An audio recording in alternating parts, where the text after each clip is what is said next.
Tapi kita harus punya alasan sebagai engineer kenapa mintanya limit suatu grafik ya, aspek rasio tadi terhadap biaya. Saya sudah bicara kenapa aspek rasio yang rendah itu biayanya pasti lebih murah dibandingkan aspek rasionya yang tinggi. Tadi sudah saya ceritakan karena penggunaan dari materialnya tadi. Ya, install cost material. Sudah saya tadi jelaskan perhitungannya demikian. Oke.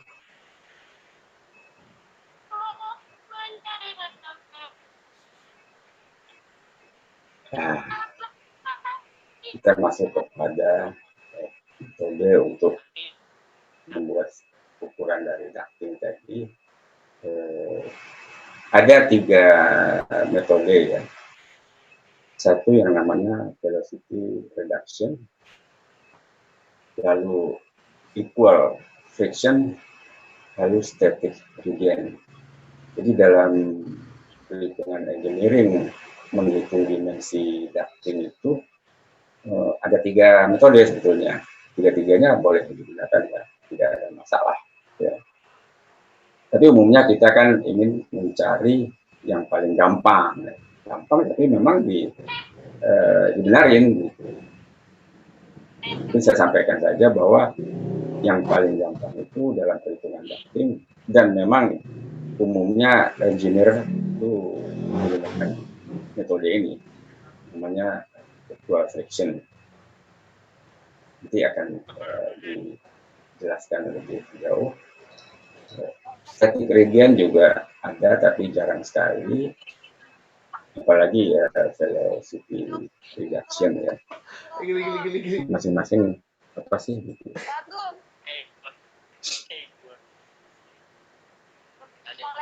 Nah, velocity reduction umumnya perhitungannya itu sangat ribet ya, karena setiap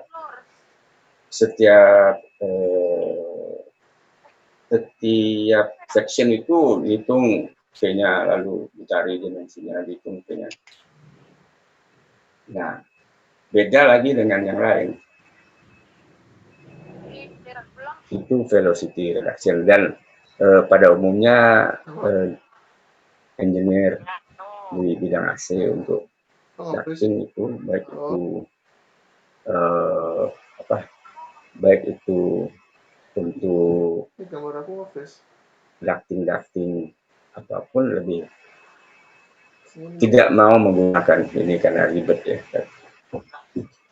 Nah, kalau equal friction namanya saja equal friction, artinya gesekan friksi ya. Friksi itu untuk semua ducting sama, diambil sama. Friction loss per foot of duct itu tadi kalau dalam contoh tadi per 100 feet ducting itu friksinya sama saja itu. Sama, jadi lebih mudah mengukur. Nah, umumnya ini yang digunakan, nanti kita perlihatkan bagaimana menghitungnya.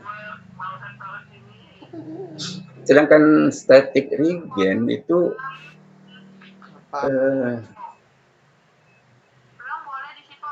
dia itu pengaruh kepada static pressure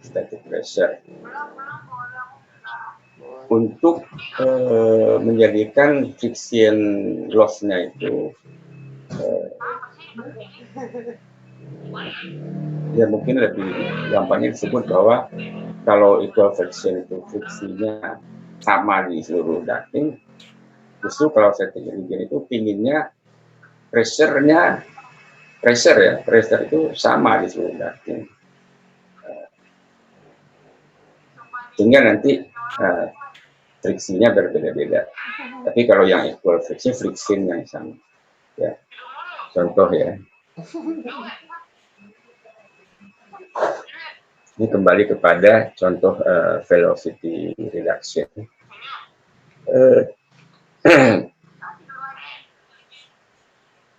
kita lihat di sini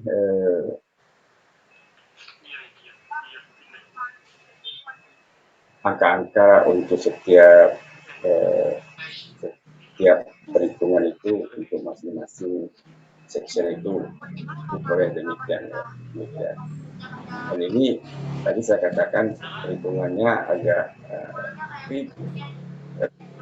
cuman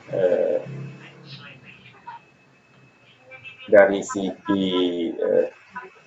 perbedaannya hanya sedikit, memang lebih ribet tapi agak lebih akurat ya.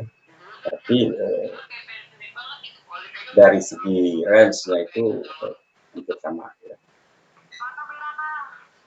Kita lihat di sini, saya rasa ini nanti juga tidak usah digunakan kalau nanti dalam tugas ya. Kita lebih mengarah kepada equal fraction itu, karena memang itu yang umum digunakan dan tidak menyalahi perhitungan ya.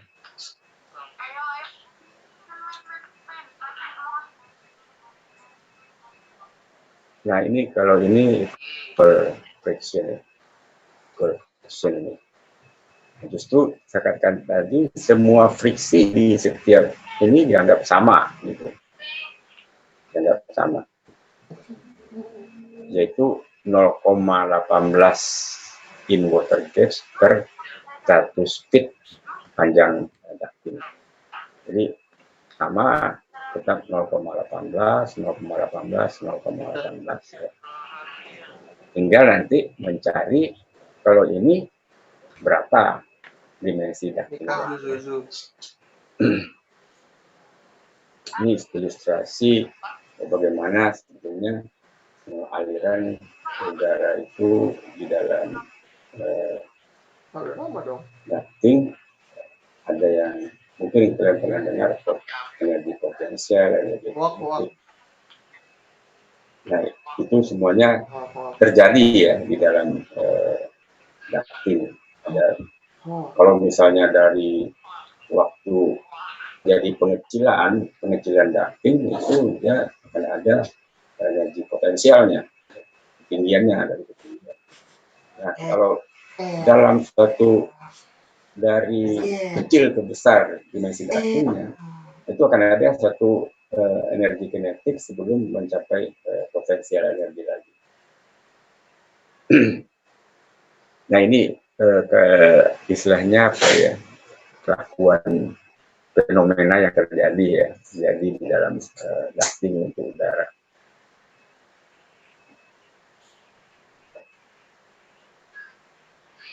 Potensial itu dianggap static pressure, sedangkan kinetik ini velocity pressure. Ya, mungkin pernah dengar apa itu static pressure, apa itu velocity pressure. Tekanan akibat adanya kecepatan, ya, tekanan yang terjadi pada dalam udara di dalam ducting ataupun di dalam penipaan ya. Mungkin kalau di dalam pipa yang bulat itu ini istilahnya aliran air ini kalau kita anggap pipa ya, itu yang paling tinggi gesekannya itu di bagian dinding. Sehingga kita lihat laju aliran ini, kecepatannya ini lebih rendah karena ada gesekan gitu. Nah yang paling tinggi itu yang artinya di sini itu karena tidak ada hambatan sama sekali. Nah kalau di udara kira-kira demikian ya, karena adanya pengeluaran udara itu sendiri ke diffuser. Oke, itu gambaran aliran udara di dalam ducting yang bukan bulat, ini persegi. Nah ini dicontohkan lagi dari gambar awal demikian, bagaimana untuk mendapatkan dimensi ductingnya. Nah ini nantinya akan ke aplikasi ya, penggunaan dari tabel tadi ataupun grafik tadi, grafik dari dimensi ducting dan juga tabel untuk menentukan ukuran-ukuran ducting. Terusin.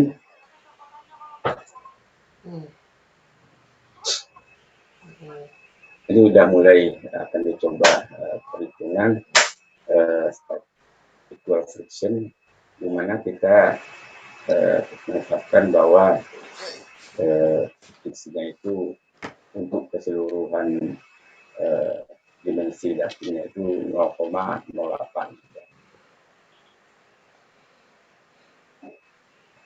Nah, di sini dikatakan bahwa jumlah udara yang dikeluarkan itu dari 1.350 ppm, masing-masing diperiksa sekian.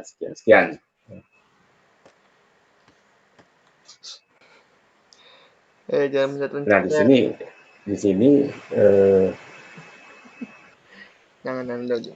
dalam perhitungan nantinya itu akan kita contohkan berapa nanti diperoleh dimensi ducting ini masing-masing dengan metode equal friction itu sendiri.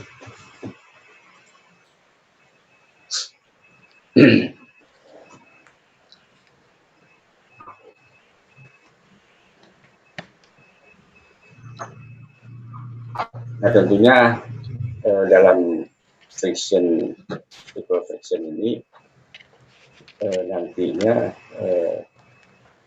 bisa terjadi dimensi ducting itu bisa bermacam-macam, tapi apalagi pada cabang-cabang, sehingga pencabangan itu kita mungkin memerlukan semacam elbow, memerlukan T, atau memerlukan apa lagi ya, sambungan-sambungan yang tidak 90 derajat gitu ya, ada yang 45, dan itu harus diperhitungkan terjadinya kerugian itu. Makanya kalau untuk perhitungan tadi static regen itu rumit, sehingga kalau untuk equal friction nah, itu akan lebih sederhana perhitungannya.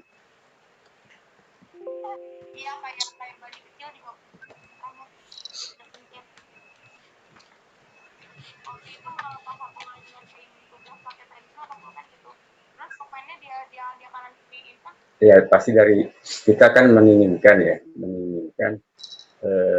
di setiap penyaluran udara dingin di dalam ducting itu jangan sampai terjadi istilahnya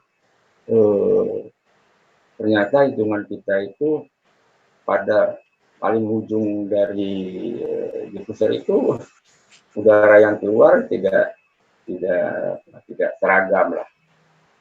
Sedangkan kita sudah menentukan misalnya setiap ducting, setiap diffuser itu sama ya keluarannya.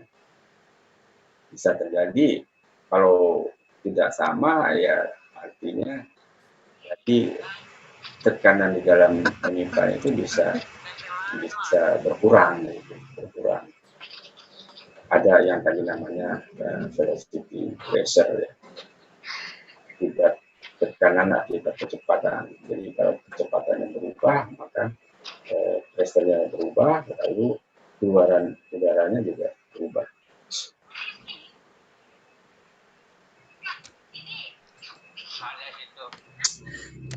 Nanti akhirnya kita akan cobakan kepada perhitungan. Ini kembali yang awal ducting pertama itu yang digambarkan demikian ya. Nah ini dalam slide ini dicoba membandingkan perhitungan static regen dengan perhitungan equal friction ya. Equal friction. Nah tentunya bisa saja kalian coba-coba perhitungannya, tapi saya rasa ini sudah diperlihatkan perbandingannya, artinya dua-duanya itu bisa saja digunakan. Tapi kita nanti konsentrasi ke metode equal friction. Nah ini sudah menggambarkan satu ruangan ya, satu ruangan di mana ductingnya sudah mulai terjadi pencabangan, di mana ruangan air handling unitnya di suatu tempat yang akan mendistribusikan melalui ducting ini ke seluruh ruangan. Ada beberapa ruangan, 1, 2, 3, 4, 5, 10 ruangan. Dengan penggambaran ductingnya demikian, boleh saja. Nah, penggambaran ducting ini sebetulnya haknya si engineer-nya mau bagaimana. Yang penting nanti kriteria desain kita tercapai. Ini ada 10 ruangan, kita maunya begini misalnya. Ada 1, 2, 3, 4, 5, 10, 20 diffuser ya. 20 diffuser. Bisa saja masing-masing diffuser ini sama keluarannya ya. Ini 20. Tapi bisa saja modelnya begini begitu. Ya. 20 diffuser. Pencabangnya demikian. Keluar di sini dibagi ke masing-masing ruangan. Beda dengan model begini. Di sini akan banyak terlihat ada pencabangan yang berbentuknya ya. Demikian. Nah, ini adalah haknya perencanaan si engineer itu maunya bagaimana, tapi tentunya dengan argumentasi yang benar. Apakah argumentasinya kemudahan instalasi, apakah lebih murah ya instalasinya mudah lalu harga lebih murah, atau juga misalnya maintenance-nya lebih gampang. Nah, biasanya terjadi diskusi baik terhadap owner atau user juga dengan disiplin lain, apakah struktur dan arsitek. Karena letaknya di atas plafon tentu akan melalui balok, melalui kolom dan lain sebagainya yang harus sama-sama mendapatkan solusi yang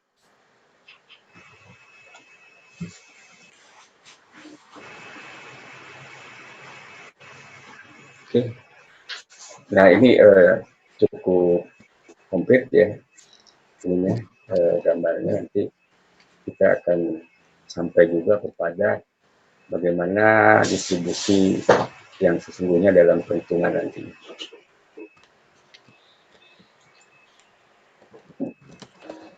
Jadi untuk untuk kuliah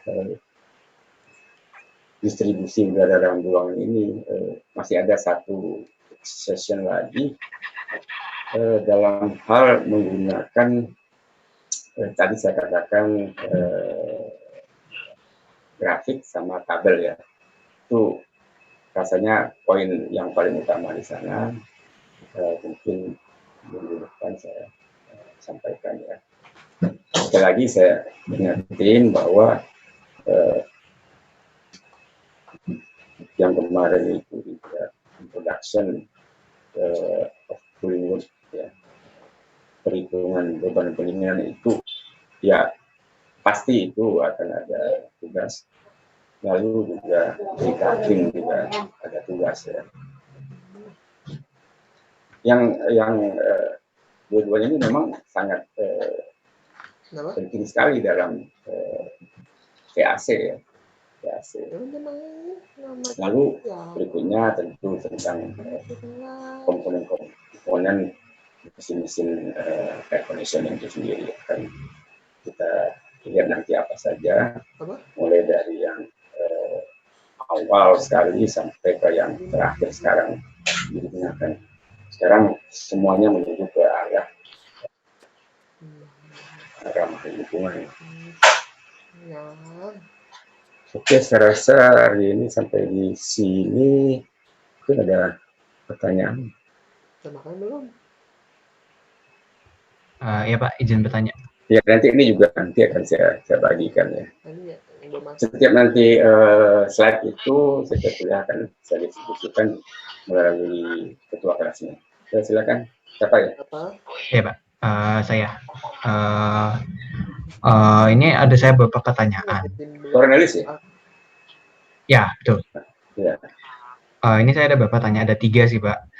Pertama, kenapa sih Pak itu jadi kan ini kan ada yang list datanya dan kayak kenapa harus selalu ada data tentang ekivalen ke ducting yang bulat. Jadi di tulisan ekivalen round size. Kenapa kayak harus selalu kayak entah itu yang kotak, persegi, panjang dan sebagainya harus selalu balik ke yang bulat. Ke ducting yang bulat Pak. Itu kan di tulisannya ada ekivalen round size.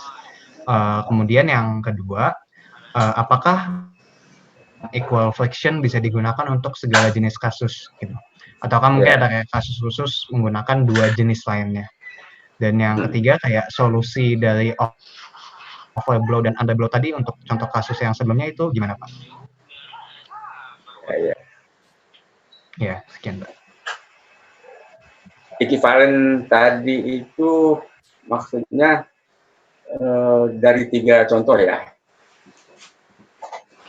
Iya Pak. Ya, dari 3 contoh itu. Artinya ketiga perhitungan itu memenuhi syarat untuk perhitungan.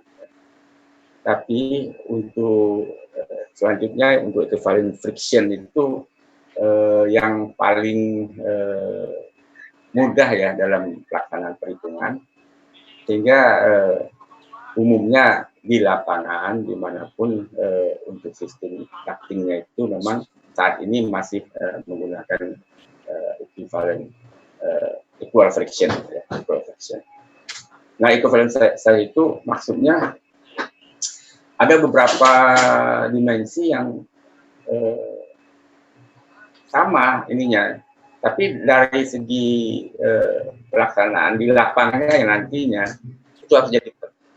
Nah, itu rasanya memang perlu koordinasi antara disiplin arsitek sama struktur, karena ducting kita itu akan melalui areanya mereka dan melalui juga perhitungan mereka. Jadi kita tidak bisa asal menentukan saja, karena bisa nanti dalam pelaksanaannya itu akan terjadi masalah, bisa terjadi saling salah menyalahkan ya. Kenapa dulu tidak ada koordinasi antara masing-masing disiplin ilmu. Tapi dalam kenyataan perencanaan ya, nanti kalau kalian masuk dalam dunia sudah punya pekerjaan khusus kepada AC ini, itu memang akan ada yang namanya sebelum selesai desain terakhir sekali yang siap untuk ditenderkan, itu akan selalu dari pertama sampai terakhir keluar dokumen tender itu ada koordinasi rutin yang tiap-tiap itu 3-3-nya atau 4-4-nya termasuk interior itu bertemu membahas rencanaan ini. Dan disitulah artinya sesuatu kerja itu tidak bisa dikerjakan sendiri, ada tim ya, yang koordinasi itu adanya win-win solution. Yang dari masalah untuk kita ya mechanical engineering itu memang ada sedikit akan ada sedikit banyaknya diskusi dengan arsitek maupun struktur Karena kadang-kadang mereka kan, apalagi arsitek itu lebih kepada arts ya, arts itu seni ya. Kan masalahnya kalau gedung itu udah jadi ya selesai lah, bagus segala macam. Tapi operasional gedung itu lebih banyak ke mekanikal kita yang akan bisa mengalami rusak dan macam. Itu kitanya tentunya maunya nanti kalau dalam suatu maintenance atau service itu ya, mudah begitu. Sering kejadian itu untuk memperbaiki handling unit aja di atas itu sulit sekali karena ada space ya, susah untuk melakukan perbaikan. Nah itu artinya kan kita minta space atau ruangan yang lebih kepada arsitek. Nah kadang-kadang arsitek di situ agak enggan lah. Tapi tetap harus ada alasan mechanical engineer untuk menjelaskan kenapa gitu. Nah itu nah equivalent size itu tadi yang bisa kita lakukan untuk melakukan negosiasi. Kalau begitu kita minta begini ukurannya segini, kalau enggak juga begini alasannya begini. Dan tentunya kita harus bertanggung jawab terhadap engineering calculation kita. Kita kalau keluar dari engineering calculation takutnya ya itu tidak akan gagal lah sistem kita. Nah tadi yang overblow dan underblow ya, overblow underblow ya, itu sebetulnya kita tidak kita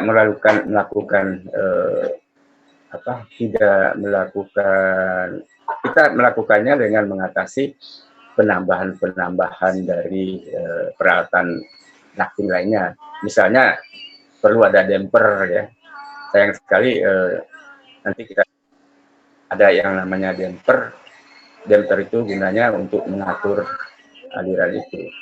Damper itu semacam kayak apa ya?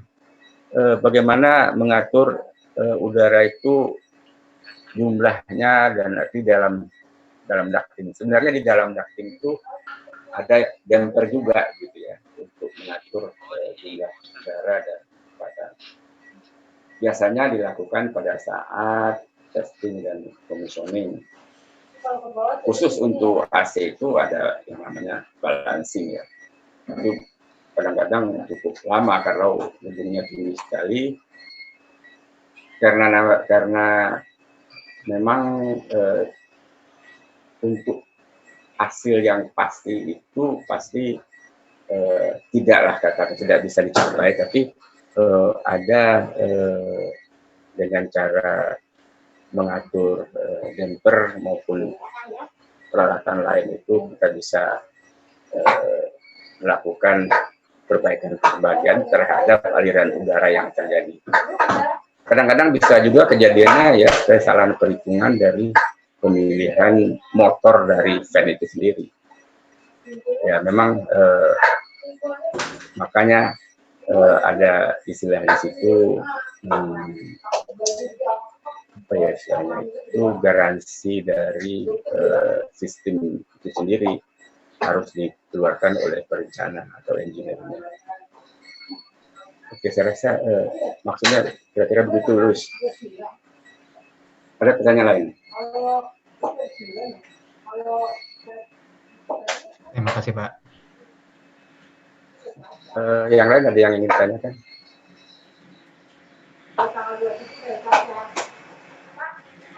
Beckham, saya dapat kapan ya itunya? Halo, Beckham.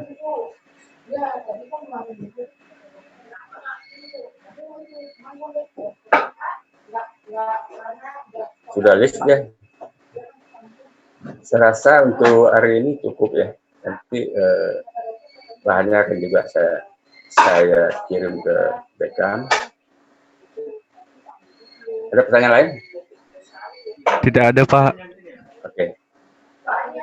Ya, Beckhamnya nanti jangan lupa ya nama-nama dari kelompok masing-masing ya.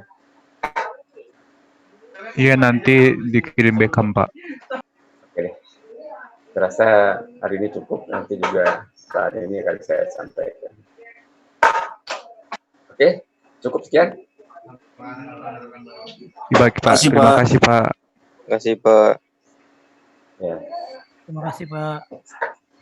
Terima kasih Pak. Boleh lihat sekarang kita.